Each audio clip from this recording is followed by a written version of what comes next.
민트 오디오북.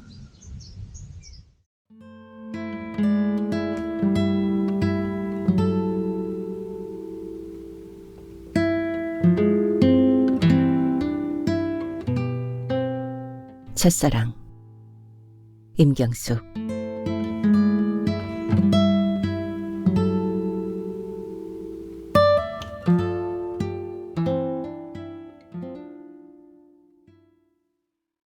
한낮의 햇살이 따갑다. 강변을 따라 웃자란 갈대들이 바람에 부대끼며 저희끼리 몸을 흔들고 있다. 갈대숲 바로 앞까지 포장된 찻길을 벗어나 제 방으로 내려서니 세상에 흐르는 것은 강물을 따라 바다에 이른다 라고 씌어있는 팻말이 먼저 눈에 들어왔다. 잠시 걸음을 멈춰본다. 이곳은 금강이 흐르다가 바다와 만나는 곳이기도 하다. 20년 전만 하더라도 강물은 멈추는 일은 없었을 것이다. 그때는 하구뚝이 건설되기 전이었다. 강물은 이 마을 저 도시를 굽이쳐 흐르다가 곧장 바다와 몸을 섞으며 하나가 되었다. 그러나 지금은 하구뚝으로 물길이 막혀 강물은 호수처럼 고여있다. 바람에 부딪힌 물살은 물고기 비늘처럼 반짝거리며 수많은 파문을 일으켰다. 팻말을 스쳐 갈대숲으로 들어서자 웃자란 갈대들이 바람에 서걱거리며 숨죽여 흐느꼈다. 그것은 마치 신혈에 들떠내는 신음과도 같았다. 너른 갈대밭 사이로 이리저리 뻗어있는 오솔길 중 왼쪽으로 나 있는 길을 잡아 걸었다. 한 선생님과 만날 수 있을지 궁금하다. 확률은 반반이겠지만 불확실한 만남을 기대하는 것은 어떤 결심을 요구하는 것이기도 하다. 그것은 온전히 마음에서 일어나는 파동의 여과이기도 했다. 그를 만나야겠다는 마음 저변에는 무엇을 확인하고 싶은 것인지 꼬집어 설명하기가 힘들다.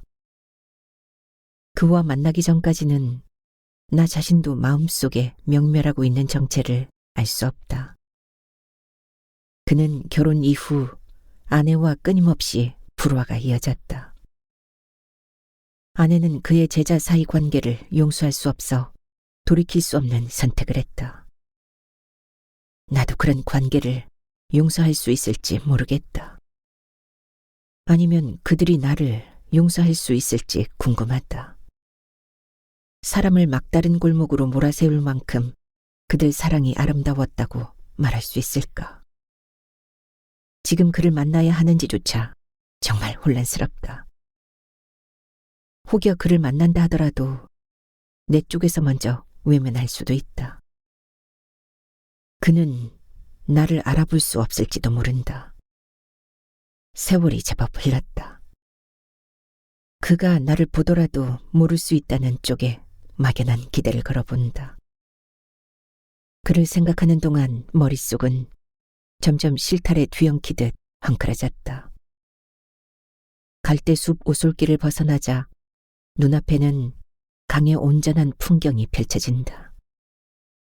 아담한 정자와 긴 의자가 경사진 강 언덕을 따라 띄엄띄엄 놓여있다. 그가 보였다. 갈대숲을 등지고 강물을 바라보고 있었다. 나는 순간 시간이 덧없다는 생각이 들었다.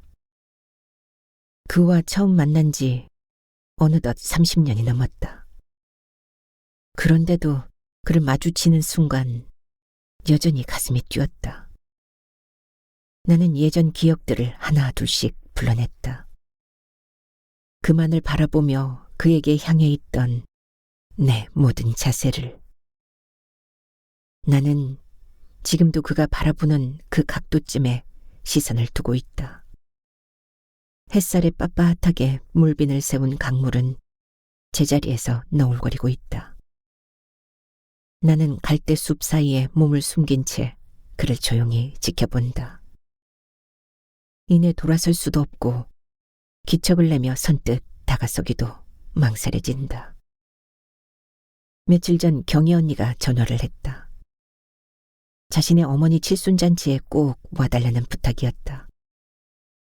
그날 알만한 지인들은 모두 부르겠다는 것이었다. 홀어머니가 6이나 되는 자식들을 키우느라 한평생 온갖 고생을 하였으니 잔치를 크게 벌여 위로를 해주겠다고 했다. 그래서 내 주위에 있는 친구들까지 불러달라고 제안했다. 나는 요즘 세상에 칠순잔치가 무슨 대수냐고, 100세 시대의 칠순은 잔치 벌일 일이 아니라고 빈잔을 주었다. 그냥 가족끼리 조용히 해외여행이나 한번 다녀오라고 했다. 그러자 경혜 언니는 시골 사람들은 아직도 잔치를 더 좋아한다고, 그것도 판을 크게 벌일수록 자식 키운 보람을 자랑 삼을 수 있다고 했다. 시대가 변했는데 부모 세대와 똑같은 생각을 가진 경혜 언니가 다른 세상 사람 같았다. 어쨌든 잔치에 참석하겠다고 약속했다. 경혜 언니는 친구의 언니였지만 어릴 때부터 따랐기 때문에 친언니나 마찬가지였다. 늘 가까이 지내오던 터여서 무슨 부탁이나 요구를 쉽게 거절할 수 없었다. 이런저런 잡다한 수다 끝에 경혜 언니는 한 선생님 소식을 불쑥 꺼냈다. 너 한 선생님 소식 들었어? 내가 아는 사람 중에 그런 일이 일어날 줄은 몰랐어. 뉴스에도 나왔는데 혹시 너도 봤어? 글쎄, 뉴스를 잘 안 봐서 몰라. 무슨 일인데 그래? 그랬구나. 너 모르고 있었구나. 어쩐지 조용하더라. 동해안 해안가에 밀어닥쳤던 파도 때문에 일어난 사고 말이야. 한 선생님 가족이 여름 휴가를 그리로 가셨던 모양이야. 사진 찍는다고 방파제에 서 있다가 갑자기 밀어닥친 너울성 파도에 휩쓸려 바다에 빠졌는데 애들도 아내도 행방불명이래. 한 선생님만 간신히 빠져나왔다는데 기가 막힌 일이지. 세상에, 그런 일이 있었어? 왜 나만 모르고 있었을까? 그래서 선생님은 어떻게 지내셔? 선생님은 무사하신 거야? 나는 놀란 가슴을 진정시키며 그의 근황을 물었다. 말해 뭐하겠니? 반쯤은 정신이 나간 것 같아. 매일 강가에 나가 왼종일 강물만 쳐다보고 계시지. 살아도 산 목숨이 아닌 거지. 너 이참에 여기 오면 꼭 한번 찾아뵈. 그래도 한 선생님이 네게는 애틋한 과거였잖아. 혹시라도 누가 아니? 네가 그분한테 위안이 될지. 처음 듣는 얘기였다. 그런 큰 사고가 일어났는데 왜 아무도 말해주지 않았을까? 나는 머리카락이 쭈뼛섰다. 소름이 돋았다. 일어나서는 안 될 일이 일어나다니. 순간 정신이 몽롱해지면서 숨이 멎는 것만 같았다. 오랫동안 잊고 있었다고, 아니, 이제는 다 잊었다고 믿고 싶은 기억이 고스란히 되살아났다. 그날 밤 처절하게 울부짖던 절규가 현실로 되돌아오다니 듣고도 믿을 수 없었다. 그건 분명 무엇인가 잘못된 것이다. 오랫동안 침묵을 지켜왔던 운명의 신들이 이제 와서 왜, 무엇 때문에 그런 기구한 운명을 만든 것인가. 내가 믿는 신들이 뒤늦게나마 나의 울부짖음을 들어준 것인가. 그렇다면 나의 신들은 유효기간이 지나 파쇄해야 할 문서를 제때 못하고 직무를 유기한 셈이다. 그렇지 않고서야 어떻게 이런 일이 일어나겠는가. 목숨이란 것이 이토록 만만했던 것인가. 그 저녁 내내 아무것도 손에 잡히지 않았다. 모임에서 늦게 돌아온 남편이 거나하게 술에 취해 옷을 벗지 못하고 잠자리에 들었어도 옷을 벗기려고 실랑이를 벌일 엄두조차 내지 못했다. 숙취에 좋다는 홍삼 꿀물을 준비할 생각조차도 못했다. 잠결에 손을 뻗어 팔베개를 해주려는 남편의 손길마저 완곡하게 밀어내며 아침을 맞았다. 나는 직장에 연가를 내고 서둘러 차를 몰았다. 운전하는 도중에 몇 번은 갓길에 차를 세워야만 했다. 운전대를 잡은 손이 덜덜 떨렸다. 목적지까지 제대로 갈 수 있을지 의심스러웠다. 머릿속은 온통 그의 생각으로 윙윙거려 벌집을 쑤셔놓은 것 같았다. 그는 정말 건드려서는 안 될 벌집이었다. 달콤하긴 하지만 언제든 따끔한 침을 들이대는 벌들의 집인 것이다. 매번 쏘일 때마다 극심한 통증에 시달려 영혼의 불구처럼 휘청거렸다. 단 한 번 맛본 달콤함 때문에 잊지 못하고 지금 또다시 벌집을 건드리려는 것은 무모한 짓이 아닌가. 나는 지금 갈팡질팡했다. 언젠가는 그에게로 향한 내 집착이 나를 무너뜨릴 것 같다.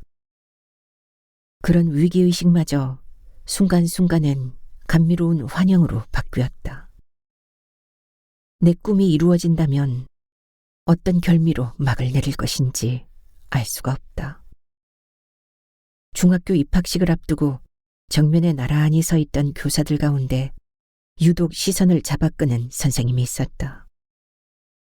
누군가를 향해 아주 해맑은 웃음을 짓고 있던 분이었다. 봄날 아침 그토록 환한 웃음을 짓는 이는 누군가를 사랑하고 있는 사람임에 분명했다. 사랑이 그토록 환한 것이라면 가지고 싶었다. 겨우 13살을 갓 넘긴 나는 처음부터 그에게 홀려 있었다. 나는 어렸음에도 불구하고 어느 책에서 읽은 파장이론에 심취해 있었다. 사람한테는 고유한 파장이 있는데 자신의 파장과 상대의 파장이 완벽하게 일치하면 증폭이 되어 서로에게 감흥이 된다는 가설이었다. 그를 처음 본 순간부터 그랬다. 전기에 감전되듯 찌릿 한순간의 파장이 일어났던 것이다. 이제까지 그 누구한테 한 번도 느껴보지 못했던 오묘한 감정이었다. 가슴이 무진장 설렜다. 그 설렘은 처음이었다.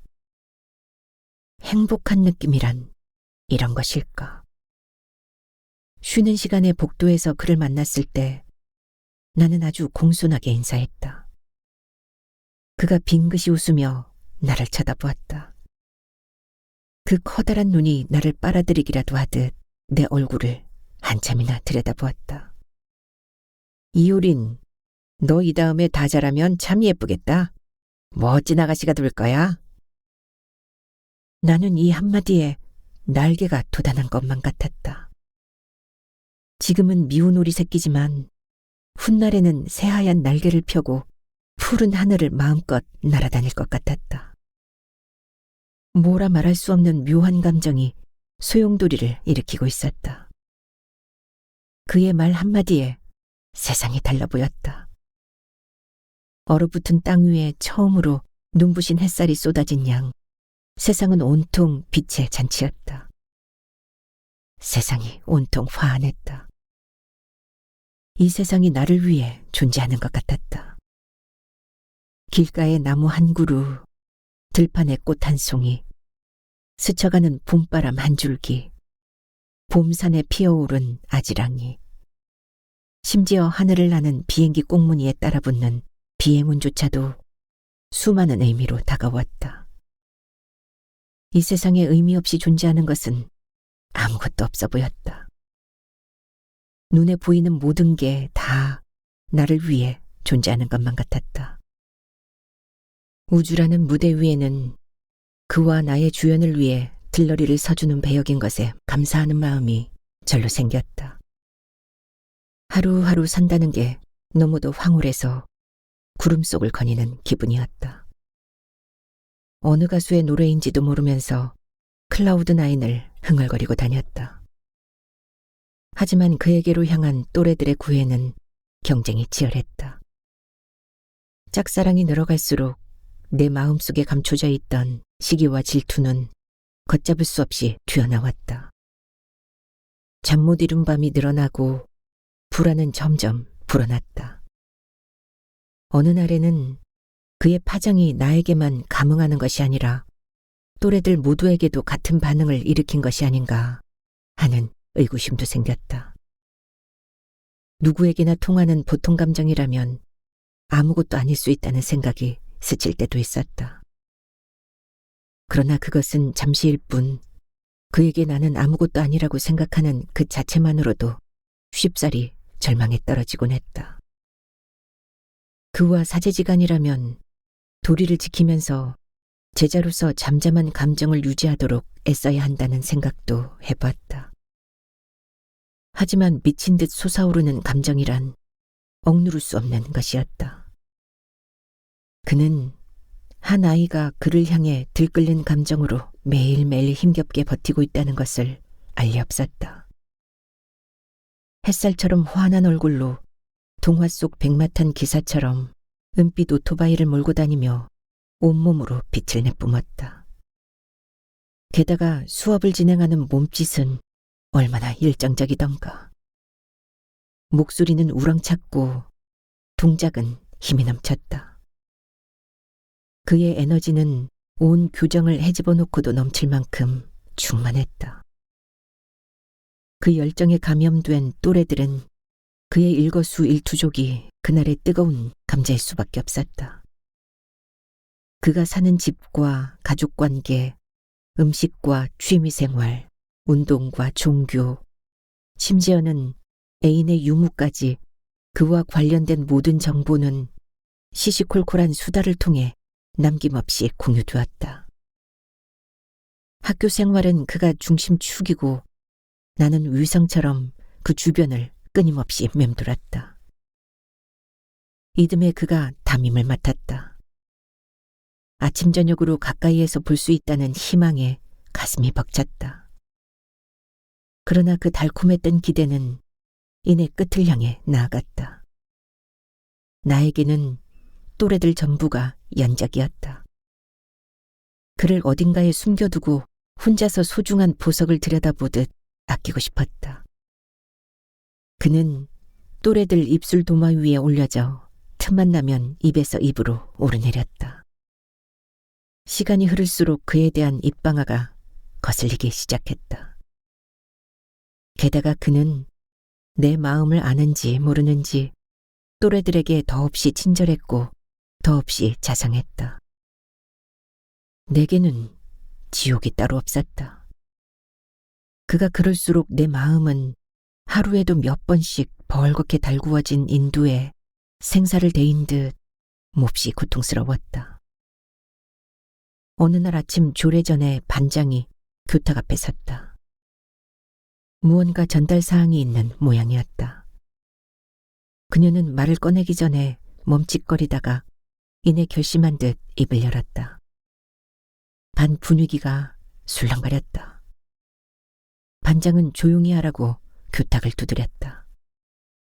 여기저기서 이건 말도 안 돼라는 비명이 끼어들었다. 담임 선생님께 기쁜 일이 생겼습니다. 하지만 저는 무척 슬픕니다. 그래서 기쁨과 슬픔이 헷갈립니다. 우리의 우상이자 애인이신 담임 선생님께서 이번 주 수요일에 결혼하실 예정입니다. 유감스러운 것은 주말도 아니고 공휴일도 아니어서 우리 반 친구들이 축하드리러 갈 수 없습니다. 하필이면 그날이 길일이라서 잡았다고 하는데 섭섭하지만 어쩌겠습니까? 우리는 멀리서나마 진심으로 축하해드립시다. 교실 안에는 난리가 났다. 비명 섞인 울음소리가 날아왔다. 한동안 귀가 따갑도록 소란스러웠다. 조례에 들어온 그는 얼굴 가득 웃음기를 머금고 있었다. 또래들은 책상을 두들기며 발을 동동 굴렀다.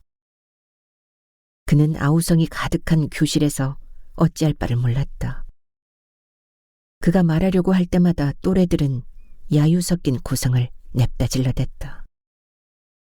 그는 여전히 미소년 같은 미소를 유지했다. 그 미소를 저토록 오래오래 머금게 만든 신부는 누구인가? 그를 저토록 행복에 빠지게 만든 여자는 누구인가? 조례는 어수선하게 끝났다. 오전 내내 울고불고 소란을 피웠던 반 애들은 그새 잊었는지 점심시간이 되자 언제 그랬나 싶었다. 애들은 식욕이 왕성했다. 볼이 미어지게 밥이며 반찬을 먹어치웠다. 나는 짝꿍에게 도시락을 넘겨주고 밖으로 나왔다. 마땅히 갈 곳이 없었다. 뒷동산에 올랐으나 모든 것이 빛을 잃었다. 그 많은 빛은 어디로 사라진 것일까? 숲 그늘은 짙었다. 그림자마저 흐릿한 날이었다. 어디선가 구름이 몰려오고 있는지 숲에서는 비 오기 직전에 수렁거림이 들려왔다. 나는 쓸쓸했다. 손에 쥐고 있던 무언가를 한순간에 놓친 기분이었다. 오랫동안 아플 것 같았다. 그것만이 그를 품었던 나의 예의였다. 내게 준 행복만큼이나 쓸쓸함도 마땅히 내 차지일 것이다. 그는 예식을 마치고 제주도로 신혼여행을 떠났다. 그의 부재는 또 다른 형태의 고통이었다. 보고 싶을 때 볼 수 없고 목소리마저 들을 수 없는 시간은 새로운 절망으로 다가왔다. 그가 영영 돌아오지 않는다면, 그래서 다시 볼 수 없다면 무엇으로 견딜 수 있을까? 단지 일주일이었다. 그런데도 그가 사라짐으로써 나는 절정에 이른 동백처럼 바닥에 떨어져 시들어갔다. 이제 그가 누구와 더불어 살든 상관없었다. 그냥 예전처럼 하루 중 몇 번이라도, 아니 단 한 번이라도 그저 바라볼 수만 있다면 그것만으로도 충분할 것 같았다. 신부에 대한 불같은 시샘이나 질투도 보고 싶은 마음에 비한다면 하잘것없었다. 신부의 존재를 너그럽게 받아주기로 했다. 다시 그 사람을 볼 수만 있다면 바다같이 넓은 가슴으로 그 주변의 모든 것을 받아들이기로 했다.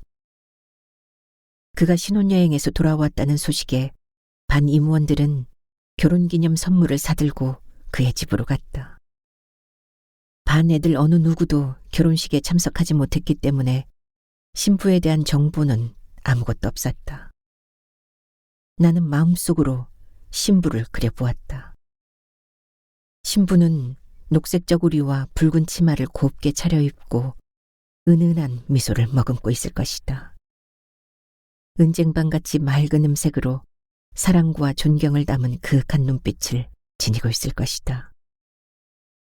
품 안에 안으면 낭창낭창한 허리가 활처럼 휘어질 것이다. 집안을 돌아다닐 때에는 섬세하고도 날렵한 나비처럼 날아다닐 것이다. 낮에는 현모양처, 밤에는 요부처럼 변화무쌍할 것이다. 나는 그가 선택한 배우자를 최상의 여인으로 포장해 보았다. 내가 생각하는 가장 이상적인 여인상을 떠올렸던 것이다. 그러나 막상 신부와 대면하는 순간 내 상상은 그저 상상으로 끝나야 했다. 그녀는 작은 키와 통통한 몸피, 좁은 이마와 옴팍한 눈을 가진 여인이었다. 첫 만남임에도 불구하고 참 인물이 없구나 하는 생각을 했다. 게다가 말할 때 투박하게 갈라지는 목소리는 어쩐지 세상을 거칠게 살아온 이력을 드러내는 것 같았다. 말로는 멀리서 축하해주러 온 게 고맙다고 운을 떼지만 표정에는 번잡스러워 죽겠다는 기색을 숨기지 못했다. 그의 어머니가 저녁 먹고 가라고 붙들었다. 우리는 어영부영 자리를 깔고 앉았지만 불퉁거리는 신부를 보면서 마음이 불편했다. 바늘방석에 앉은 기분이었다. 밥상이 차려지기 전에 그의 어머니가 심심할 테니 사진이나 구경하라며 결혼식 사진이며 신혼여행 사진이 담긴 앨범을 내놓았다. 우리는 환호성을 지르며 그와 신부가 찍힌 사진들을 한 장 한 장 넘겼다. 두 사람이 위아래로 또는 옆으로 나란히 포개어진 사진에 초점을 맞추고 짓궂게 낄낄거렸다. 나는 마음속으로 신부의 자리에 나를 넣어 합성해보는 장면을 상상했다. 잠시나마 황홀했다. 앨범을 넘기는 어느 순간부터 그의 환한 미소는 사라지고 있었다. 앨범 첫 페이지를 장식했던 보름달 미소가 앨범 끝자락에선 금음달로 변하여 꽉 담은 입술이었다. 변화는 확실했다. 반 애들은 그것을 알아차리지 못하고 여전히 낄낄거렸다. 그에 대한 사랑은 단지 사춘기에 일어나는 일시적인 감정에 불과했을까? 성의 없는 유희에 불과했을까? 그들이 기름지고 찰진 잔치상에 탐닉하는 동안 나는 먹는 둥 마는 둥 사진 속에서 금음달처럼 저문 그를 골똘히 생각했다. 왜? 이유가 무엇일까? 여전히 행복한 시간을 보내야 하는 시기인데 그는 무엇 때문에 변해갔을까? 나는 너무도 궁금했다. 어둠이 내리자 그의 친구들이 몰려왔다. 그들은 먹고 마시며 우리가 들어서는 안 되는 야릇한 농담을 주고받았다. 이불 속에서 일어나는 남자 여자 이야기를 술기운을 빌려 마구 떠들었다. 우리는 숨을 죽이며 듣고 있었다. 어른들 세계를 염탐하듯 가슴이 쫄깃쫄깃했다. 우리의 귀가 토끼처럼 붉어질 무렵 그들은 갑자기 자리에서 일어났다. 그에게 우르르 달려들어 바닥에 잡아뜨렸다. 그를 꼼짝 못하게 붙잡고 마루기둥에 매달았다. 그러고 나서는 그의 발바닥을 몽둥이로 가차없이 후려치기 시작했다. 그는 아파 죽겠다는 듯 비명을 질렀다. 그렇지 않아도 우렁우렁한 목소리가 고성으로 내지르니 고요했던 시골 마을이 뒤흔들렸다. 그들은 고약하게 울부짖는 소리에도 아랑곳하지 않고 연신 발바닥을 난타했다. 나는 몽둥이가 내게 날아온 듯 너무 아팠다. 그의 비명이 그대로 나에게 전해졌다. 나는 더 이상 참을 수 없어 그들에게 달려들었다. 그가 매달린 기둥을 가로막고 고래고래 소리질렀다. 차라리 저를 때리세요. 우리 선생님한테 왜 그래요? 선생님을 무슨 이유로 묶어놓고 이러는 거예요? 선생님 또 때리면 저도 가만히 있지 않겠어요. 저리 가요, 저리 가. 나는 미친 듯이 악을 쓰며 그들을 밀쳐냈다. 그들은 내 악다구니에 아랑곳하지 않았다. 오히려 재미있다는 듯 요란한 웃음소리가 터졌다. 야 임마 너 제자 하나 확실히 키웠구나. 어디 가서 매 맞는 일 없겠는데? 제 눈초리 좀 봐라. 저 표독한 얼굴 좀 보라고. 우리가 너 한 번 더 쳤다간 죽일 기세야. 야 무섭다 무서워. 그들은 내 기세에 눌렸는지 엄살을 피웠다. 그를 가까이에서 보니 눈가엔 눈물 한 방울도 없었다. 말짱한 얼굴이었다. 효린아, 어른들 일에 끼어들면 안 돼. 이건 그냥 때리고 아픈 신용만 내는 장난이야. 신랑다리란 거지. 이 다음에 정말 선생님이 누구한테 맞으면 그때는 도와주렴. 기꺼이 네 도움을 받을게. 특히 우리 효린이 선생님을 생각하는 마음 받아줄게. 자자, 너희들 모두 더 늦기 전에 어서 집으로 돌아가라. 밤이 깊었다. 그가 우리를 떠밀었다. 우리는 담장 밖으로 나왔다.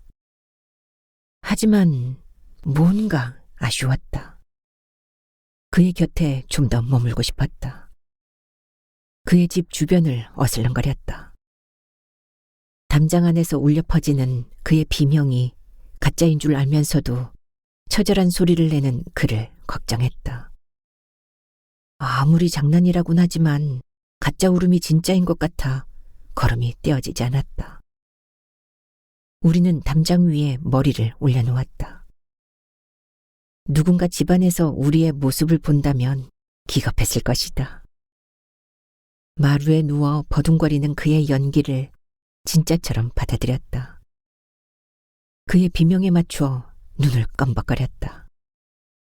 그리고 조금은 얼이 빠진 듯했다. 그새 비명은 잦아들고 두렁거리는 소리가 났다. 다시 친구들과 술판이 벌어졌다. 술잔이 부딪히는 소리가 났다. 뒤이어 그가 부르는 노랫가락이 흘러나왔다. 사나이 우는 마음을 그 누가 알아. 동네를 빠져나와 울퉁불퉁한 시골길을 걷는 동안 등 뒤에서 노랫가락이 흐릿하게 따라왔다. 달빛이 빚어내는 어스름길은 오싹했다. 우리는 무서움을 잊으려고 그가 부르던 노래를 흥얼거렸다. 사나이 순정인지 갈대의 순정인지 제목도 아리송한 가사를 아무 맛없이 흥얼거렸다. 공연히 가슴이 울적했다. 우리는 어쩌다가 가슴속에 우상을 만들고 허물어야 하는지 몰랐다. 일방적인 첫사랑에 실현당한 것 같았다. 걸음은 힘이 빠져 마냥 더디고 무거웠다. 늦은 밤 먼 길을 되짚어 집으로 올 때까지 밤하늘 별들처럼 자기만의 이야기를 품고 걸었는지 모르겠다. 만약 내가 다시 태어난다면 너무 늦게 태어나지 않았으면 좋겠다. 그가 다른 사람을 찾기 전에 내가 먼저 그를 찾아내고 싶다. 그의 눈부신 미소를 가장 먼저 알아볼 줄 아는 사람이 되고 싶다. 나도 그에게 아름답고 그리운 이가 되고 싶다. 그의 평생을 함께 나누고 싶다. 오늘은 그를 보내지만 영영 보낸 것은 아니다. 나에겐 다만 조금 어긋난 시차가 있을 뿐이다.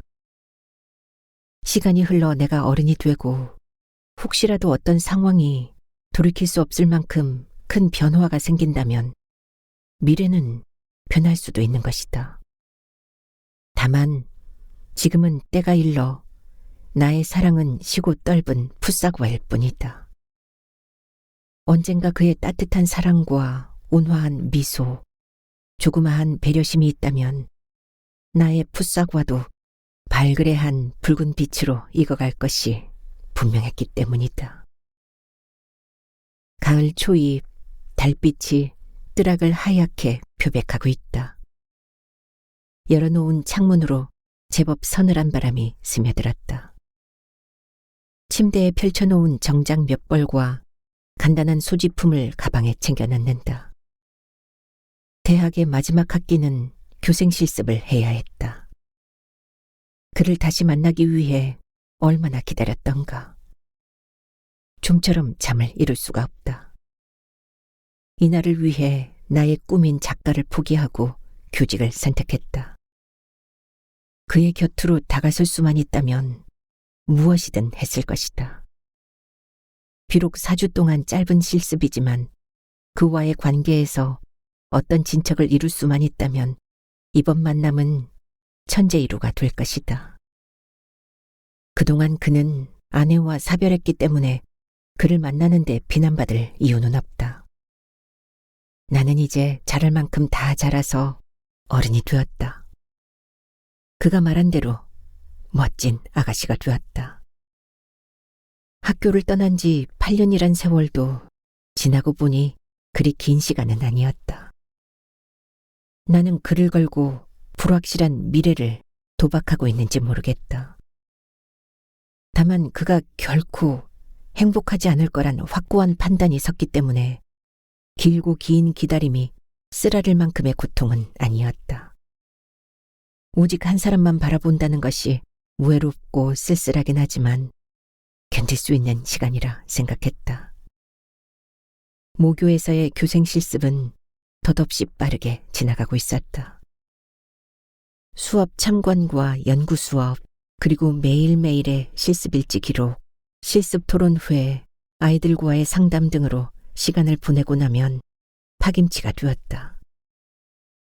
경혜 언니네 집으로 퇴근에 들어가면 그와 있었던 하루 일과를 꼬치꼬치 캐물었다. 나의 상황은 지지부진했다. 나는 딱히 말할 건더기가 없어 우물쭈물거렸다. 정말 대답이 궁했다. 언니 기다려봐. 아직 때가 이른 것 같아.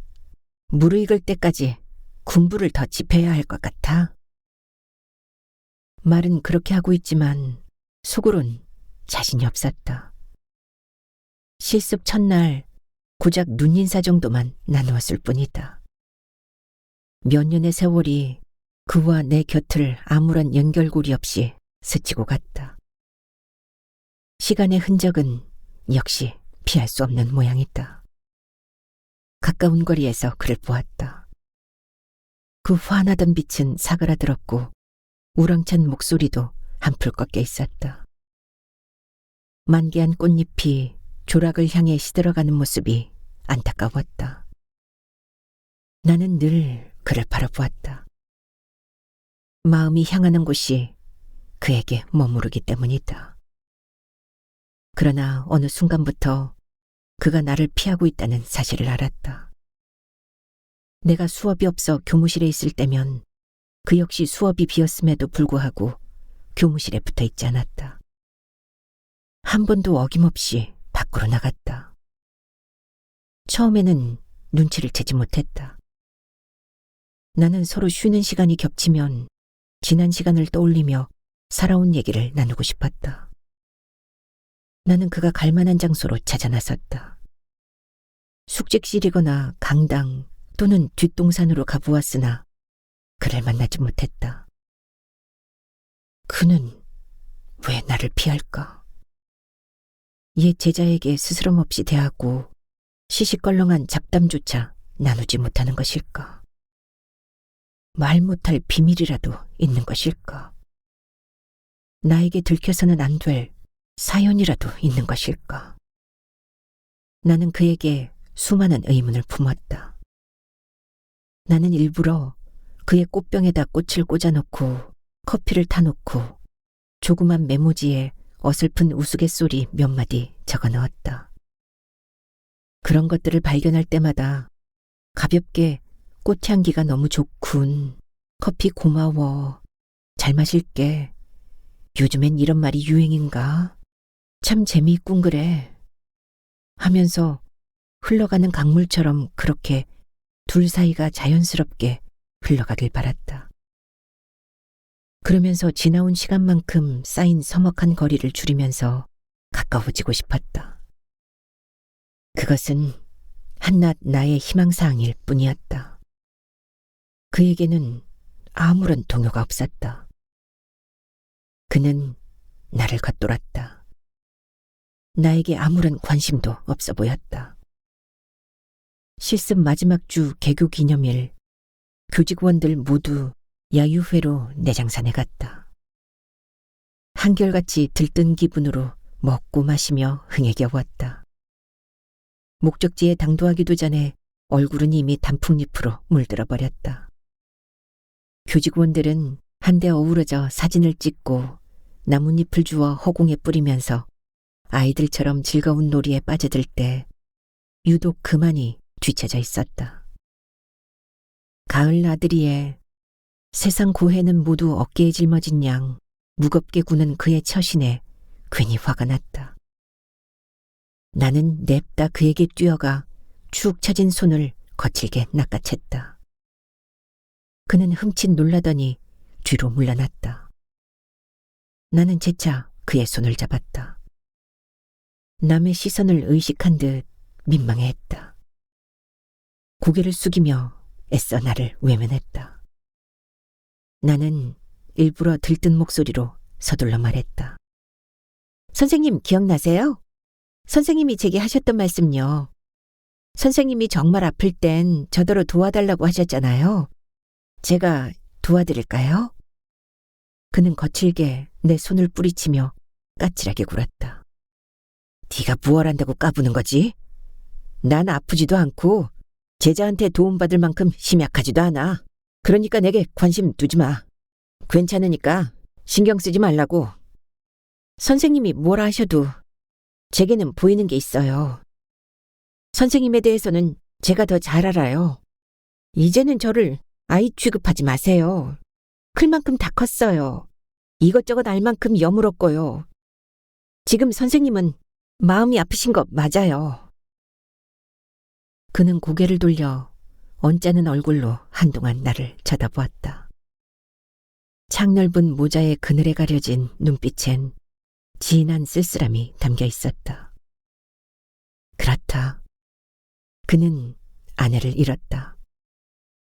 처음부터 인연이 아닌 사람을 만나 정신적으로 피폐해졌다. 결국엔 아내의 잘못된 선택으로 그의 인생 일막에 커튼이 내려진 것이다. 어렸던 내가 보기에도 전혀 어울리지 않는 짝이었다. 인연이란 따로 있는 것이다. 두 사람이 나란히 있을 때 조화를 이루어야 인연이 되지 않을까. 그런 면에서 그의 결혼은 짝이 맞지 않은 신발을 꿰고 있었던 것은 아니었을까. 지금이 그의 인생 2막이 올려지는 시점이었다. 나는 다시 그의 손을 잡았다. 역시 그는 내 손을 똑같이 뿌리쳤다. 냉기가 느껴졌다. 그 순간 뜬금없이 어릴 적 잠자리에서 엄마가 들려주던 옛날 이야기가 떠올랐다. 그것은 마치 지난밤 들었던 얘기처럼 너무도 생생했다. 하필이면 그 순간에 떠오르는 건 무슨 조화 속일까. 후에 안 사실이지만 그 이야기는 원본이 따로 있었다. 엄마는 아이들 수준에 맞게 얘기를 변형시켰던 셈이다. 월화노인의 엄마 버전이었다. 조선시대 한 선비가 나이가 차서 장가를 들게 되었다. 좋은 가문, 아리따운 규수를 신부로 맞아 밤새 운우지정을 나누었다. 해가 동천에 떠오르고 나서야 잠에서 깨어났다. 밤새 연락을 주었던 새색시는 아직도 한밤중이었다. 선비는 다가가 색시의 손을 꼭 잡았다. 잠든 색시의 얼굴은 하늘에서 내려온 선녀인 양 그리 고울 수가 없었다. 그런데 색시의 잠든 모습이 이상했다. 아무리 잠결이라 하지만 누군가 자신의 손을 잡고 있는데도 미동조차 없었다. 그러고 보니 색시의 손은 너무 차갑고 뻣뻣했다. 선비는 놀라 벌떡 일어났다. 색시를 흔들어 보았다. 베개 위에 고여있던 색시의 머리가 힘없이 요 위로 툭 떨어지는 게 아닌가. 선비는 심장이 떨어지는 줄 알았다.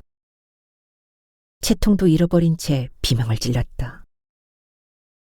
몇 년이 흐른 뒤 선비는 아내를 잃은 슬픔에서 헤어나 또다시 장가를 들게 되었다. 새로운 희망을 품고 신방을 차렸다. 부부의 정을 나누며 달콤한 잠 속으로 빠져들었다. 새벽녘 급한 요일을 느껴 뒷간을 다녀온 후 혹시나 하는 마음에서 신부의 가슴을 다듬어 보았다. 이미 신부의 몸은 싸늘했다. 이번에는 신음조차 낼 수 없었다. 신부의 장례를 마치고 돌아오던 길이었다. 시장에 주화판을 깔고 사주풀이로 밥벌이를 하는 노인이 선비를 불러서 왔다. 그렇지 않아도 모든 게 기막힌 지경인데 길거리 천한 것이 불러 세우니 더 기가 막혔다. 노인은 대뜸 선비를 향해 고함을 질러댔다. 이놈아, 계집 며칠 더 잡아먹어야 정신 차리겠냐. 인연은 따로 있는데 생계집 데려다 송장을 치르고도 아직도 깨닫지 못하느냐. 그게 다 네 업보야, 업보란 말이다. 선비는 무례하기 그지없는 노인에게 다가섰다. 치밀어 오르는 화를 지그시 누르며 되물었다. 노인장, 하면 소생의 연부는 어디 있습니까? 이러다간 대가 끊어질 판이니 살 길을 열어주시오. 노인은 한동안 뜸을 들인 후에 종이에다 뭔가를 적었다. 선비에게 그것을 건네더니 약조해야 할 것이 있다고 했다. 그것은 바로 그려준 지도에 적혀 있는 곳을 반드시 다음 날 아침 일찍 찾아가라는 것이었다. 그 시각을 놓치면 인연을 만나기는 영 그르칠 거란 이야기도 덧붙였다. 다음 날 선비는 노인이 알려준 곳으로 향했다. 이리저리 나 있는 어지러운 저작거리 끝에 자리한 주막이었다. 선비는 주인에게 국밥 한 그릇을 시켰다. 여기저기 둘러보았지만 그 안에는 주인 남자 외엔 아무도 없었다. 국밥 한 그릇을 다 비울 때까지 식객 한 명도 들어오지 않았다. 선비는 초조해지기 시작했다. 밥을 다 먹었으니 자리에서 일어나야 하는데 기다리는 여인은 그 어디에도 보이지 않았다. 낭패가 아닐 수 없었다. 눈치 빠른 주인이 낌새를 알았는지 다가와 물었다. 선비어른, 누굴 기다리시는 것 같은데 맞는지요? 아, 아침에 이곳에 오면 어떤 여인을 만날 수 있다기에 기다리던 참이요. 혹 주인은 알고 있어? 내 인연이라 해서 기다리는 중이요. 식전 대바람에 여기 올 사람이야 제 안악과 여식뿐 입죠. 그때 여자아이를 등에 업은 안악이 뼈다귀 위며 내장이 가득 담긴 함지박을 머리에 인 채 주막 안으로 들어왔다. 그 순간 선비는 당황했다. 분명 노인이 가르쳐준 그 시각쯤이었다. 두 여인 중 자신의 인연이 하나라는데 한 여인은 주막집 사내의 안악이고 하나는 이제 막 돌이나 넘긴 듯한 계집아이였다. 이게 어찌 된 일인가? 선비는 머릿속을 스치는 노인의 비웃음 소리가 들려오는 듯도 했다. 나를 놀리다니 가만두지 않으리라. 이놈을 다시 만나면 가만두지 않으리라. 선비는 머리 끝까지 화가 치밀었다. 몸을 돌려 주막을 나서려는 그 순간 안악의 등 뒤에 매미처럼 붙어 자던 아이가 깨어났다. 그리고는 한바탕 앙칼지게 울어댔다. 그렇지 않아도 화가 나 있는데 주막이나 해먹고 사는 이런 천한 것들과 인연을 맺으라 했으니 더 이상 화를 다스릴 수가 없었다. 선비는 악을 쓰며 울어대는 아이를 향해 칼을 빼들었다. 번쩍이는 칼날의 일격에 아이의 울음이 일순간 잠잠해졌다. 선비는 뒤도 돌아보지 않은 채 주막을 떠났다. 선비의 등 뒤에서 주막집 부부의 울부짖는 소리와 원망이 칼칼하게 솟구쳤지만 한 번도 돌아보지 않았다. 세월이 흘러 선비는 작년을 바라보는 나이가 되었다. 그동안 다시 한번 혼례를 올렸으나 그 여인도 원인을 알 수 없는 병으로 시름시름 앓더니 석 달을 넘기지 못하고 죽어버렸다. 어느 날 매파 한 사람이 선비의 집으로 찾아왔다. 마을에는 선비에 대한 소문이 흉흉했다. 이제는 양갓집 교수를 다시 맞아들이기엔 틀렸다. 매파는 자신이 나서서 집안이 좀 한적하긴 하지만 선비에게 딱 어울릴 법한 색식감을 구해보겠다고 했다. 선비는 마지막 기회라 생각했다. 선비는 매파의 뜻을 허락하였다. 선비는 예식을 조촐하게 마치고 처음으로 신부의 얼굴을 대하였다. 신부는 앞머리를 가지런히 이마에 붙인 채 고개를 들지 않았다. 자꾸만 선비의 시선을 피했다.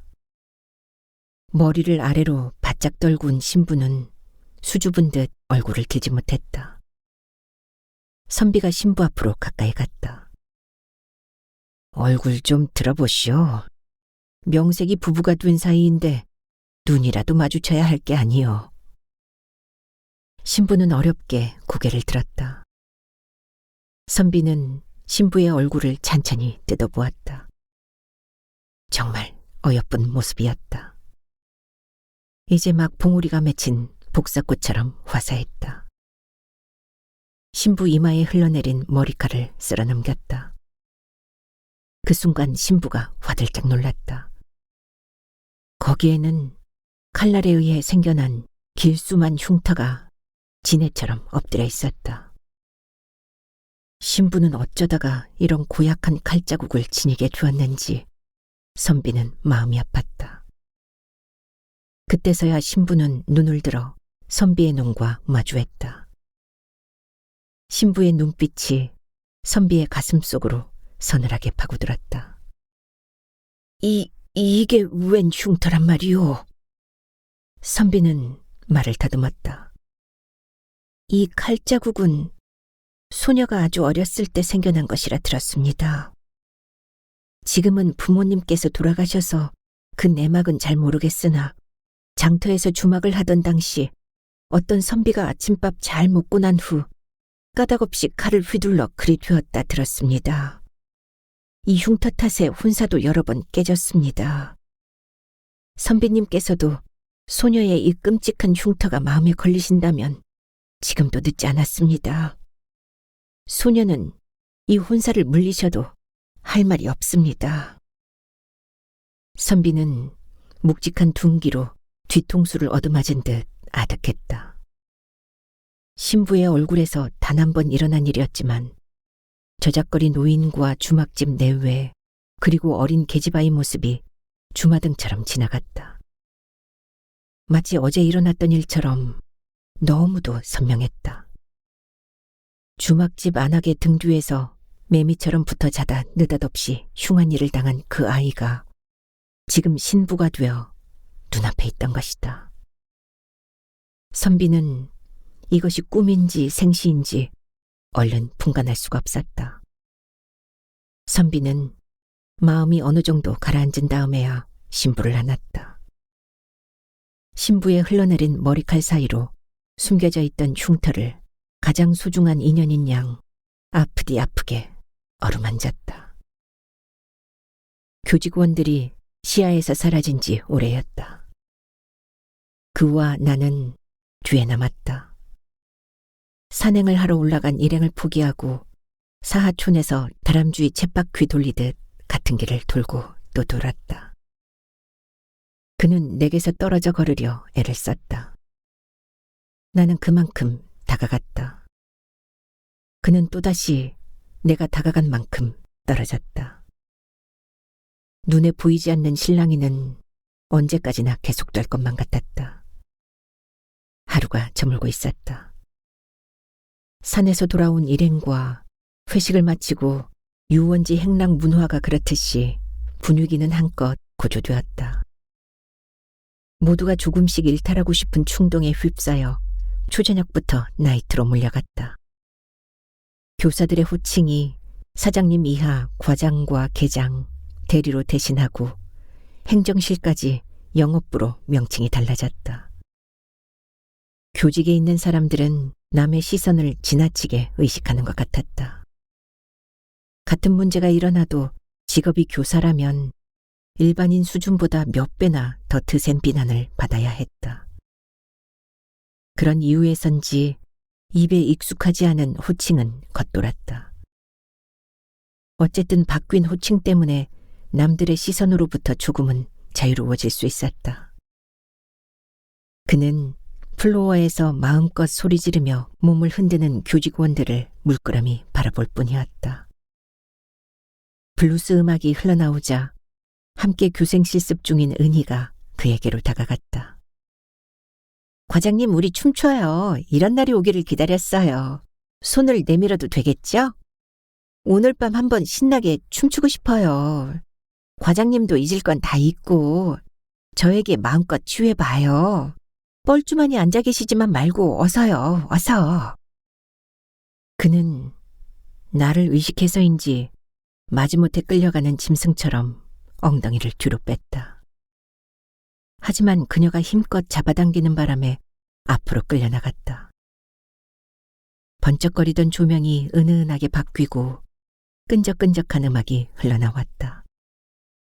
무대 위에는 필리핀 가수가 엘비스 프레슬리의 Are You Lonesome Tonight을 색소폰 연주에 맞춰 부르고 있었다. 플로어에 있는 사람들 몸짓이 흐느적거렸다. 가수의 허스키한 음색이 공허하게 들려왔다. 나는 뭔가를 잃은 느낌이었다.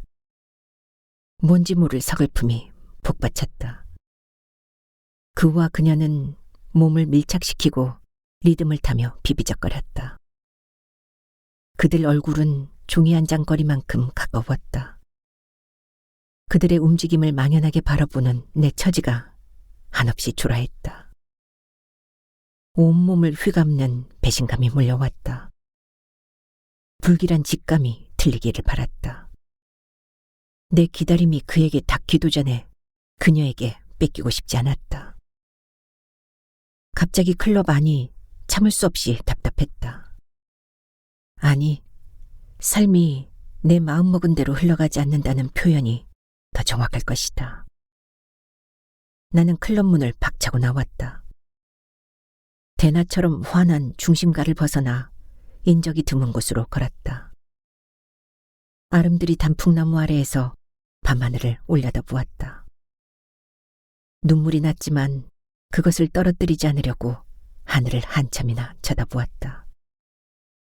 희부옇게 달물이 진 하얀 달이 소리 없이 뜬구름 위를 지나가고 있었다. 그는 내가 아닌 다른 사람과 행복이 가득한 미래를 꿈꾸고 있을지도 모른다. 수명을 다한 전등불처럼 내 마음속에 몰려오는 어둠의 정체는 무엇인가? 그녀도 그를 가슴속에 품고서 기나긴 시간을 견딜 만큼 맹목적인 사랑에 목매달았을까 궁금했다.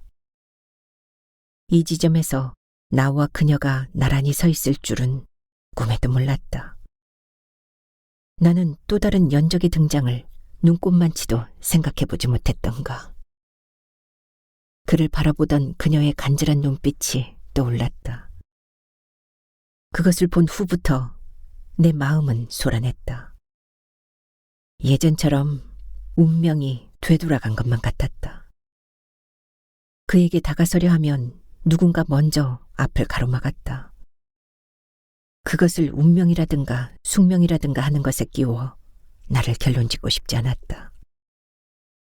신랄 같은 희망이라도 있다면 내 전부를 걸고 싶었다.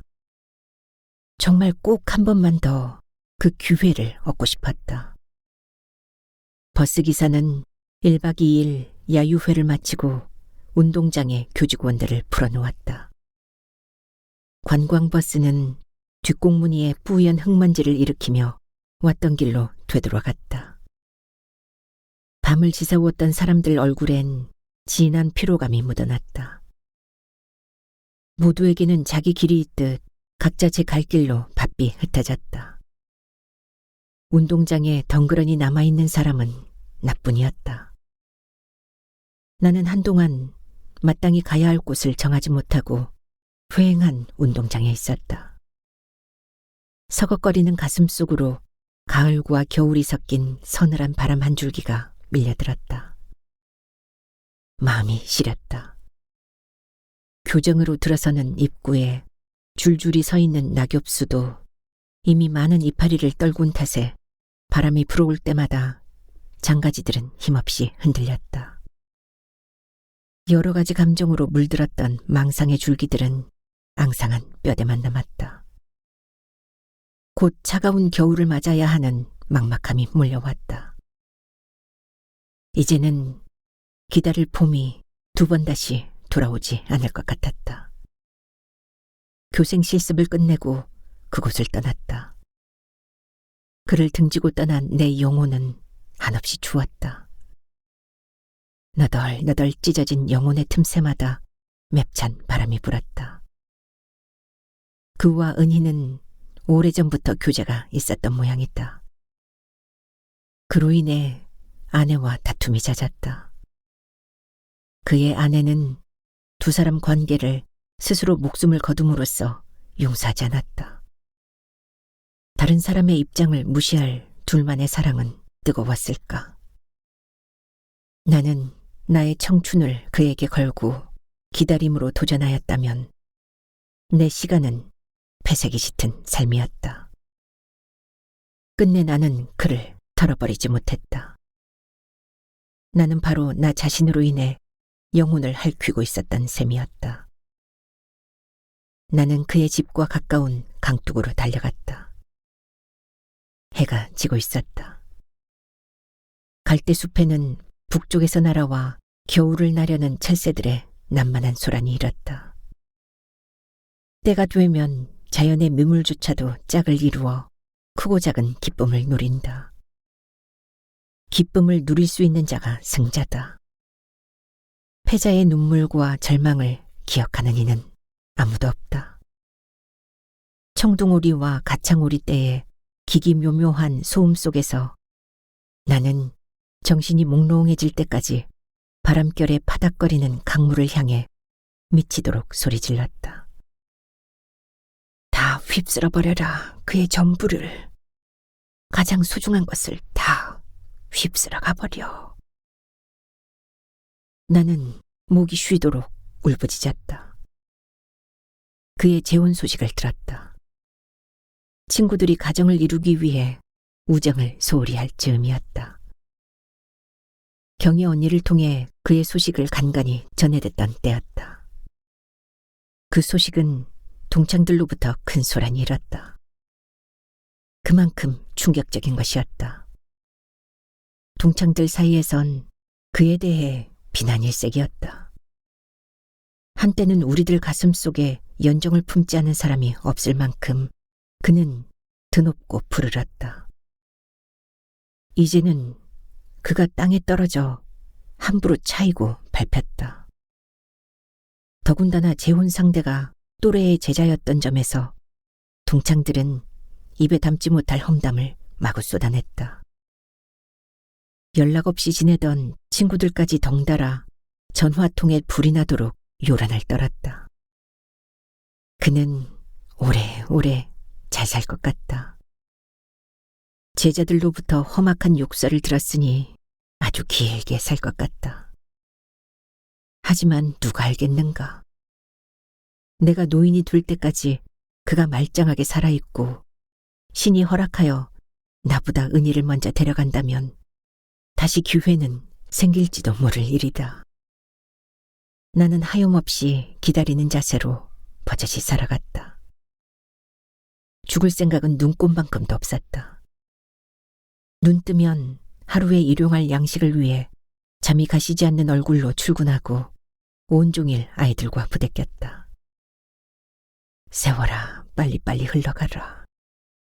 그도 늙고 나도 늙으면 사랑의 헛됨을 깨닫게 될 테니까. 세월아, 제발 광 속으로 미친 듯 달려가라. 나는 그렇게 기도했다.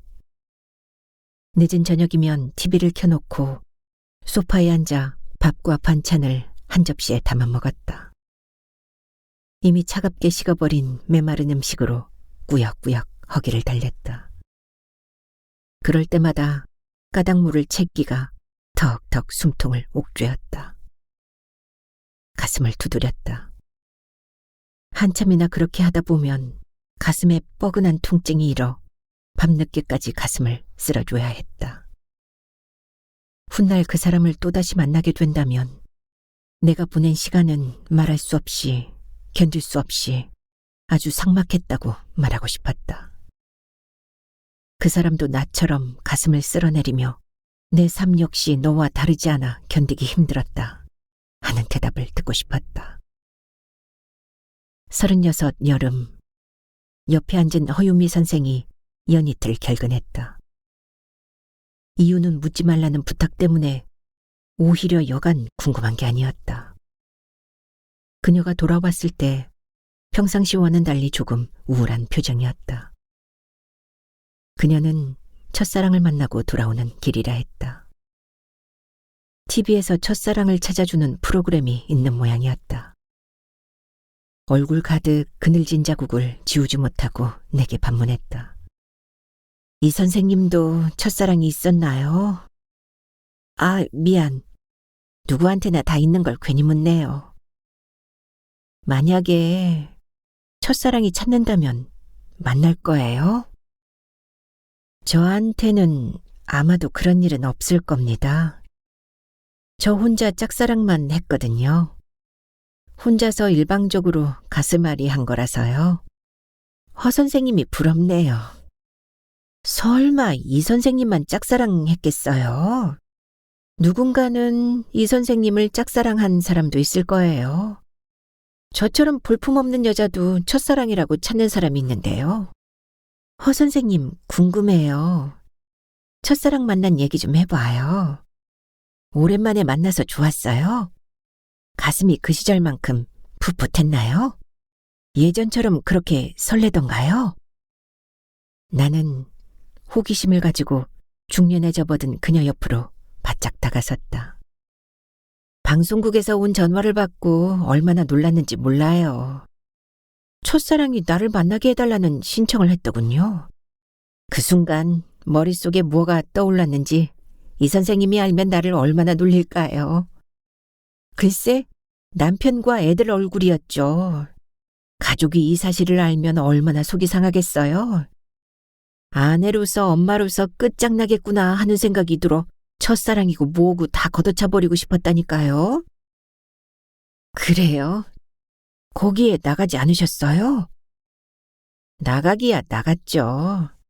가족들 후폭풍이 두려워 녹화는 하지 않았어요. 대신 대기실에서 그 사람을 만났어요. 입을 꼭 다물라고 으름장을 놓았죠. 첫사랑은 그저 지나간 사랑일 뿐 진행형 사랑은 아니잖아요. 첫사랑은 예쁜 포장지로 쌓여있죠. 사실 포장지를 뜯어보면 알맹이가 보잘것없을 때가 많잖아요. 실망할 때도 있고요. 기대에 못 미쳐 함량 미달일 때도 있고요. 그 사람은 왜 몰랐을까요? 참 어리석은 짓을 한 셈이죠. 그 사람을 만난 순간부터 괜한 일을 벌였다는 사실에 후회스러웠어요. 늙어가는 것도 끔찍한데 가장 빛나던 시절을 기억하는 추억마저 망가뜨린 게 정말 미웠어요. 그래도 이따금 첫사랑이 생각나면 남몰래 꺼내보던 사진 한 장이 남아있는데 집에 오자마자 아무 거리낌 없이 찢어버렸어요. 그를 다시 만나보니 벌써 배불뚝이에 소갈머리 없는 아저씨라니. 혹시 이 선생님도 첫사랑이 부른다고 냉큼 달려가진 않겠죠? 나처럼 어리석은 짓은 하지 말아요. 30 중반을 넘기면서 어머니는 나를 내버려 두지 않았다. 내 손으로 짝을 구하지 못하니 당신이 직접 찾아보겠다고 나섰다. 알만한 지인들에게 딸을 팔고 다녔다. 40을 넘기면 아예 집 밖으로 쫓아버리겠다고 별렀다. 어쩌다가 함께 자리한 밥상 앞에서는 늘 엄살을 부렸다. 이것싸, 전화에 몹쓸 것. 늙은 어미 언제까지 부려먹을 거냐? 나도 이젠 다 늙어서 허리도 아프고 관절도 시원찮아. 너 하나 먹이고 입히는 것도 버거워. 늙은 딸내미 거두기가 힘들어. 앞으로는 네가 나를 먹이고 입히든가 해야지.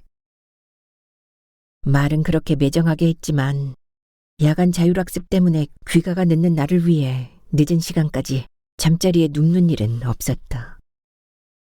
가끔 늦은 저녁을 함께 먹는 날이면 내 얼굴 곳곳을 살피면서 혀를 끌끌 찼다. 젊은 것이 꽃 한 번 피지 못하고 시드는 거 보는 어미 속이 아니다. 나는 그런 어머니를 바라보다 함께 산다는 것이 얼마나 큰 짐이 되는지 알았다. 한 사람만 바라보는 일은 그만둘 때가 되지 않았나 하는 생각을 비로소 하게 되었다. 세상에는 맺어지지 않는 사랑이 있다는 것을 받아들여야 했다. 이제는 집을 떠나야 했다.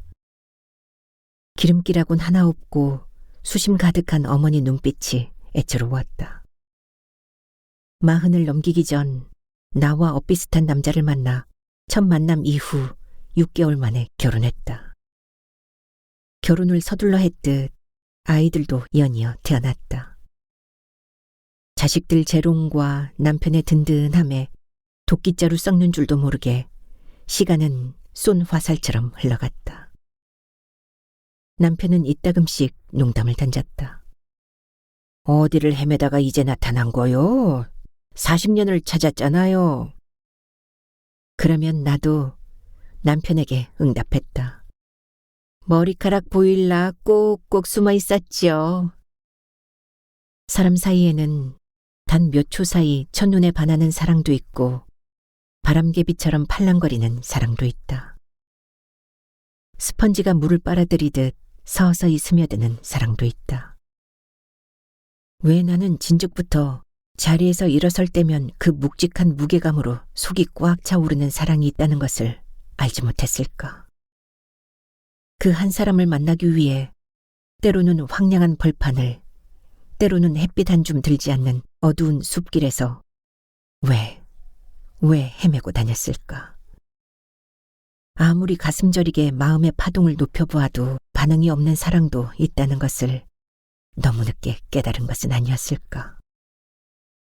그는 아직도 강물에서 시선을 거두지 못하고 있다.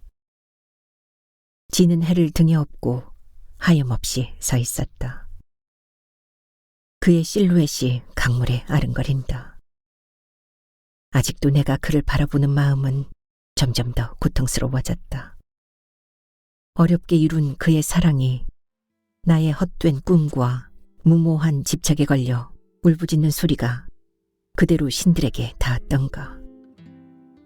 그의 가장 소중한 것이 일순간에 휩쓸려 나가게 한 것이 그를 사랑하는 나의 방식이었던가.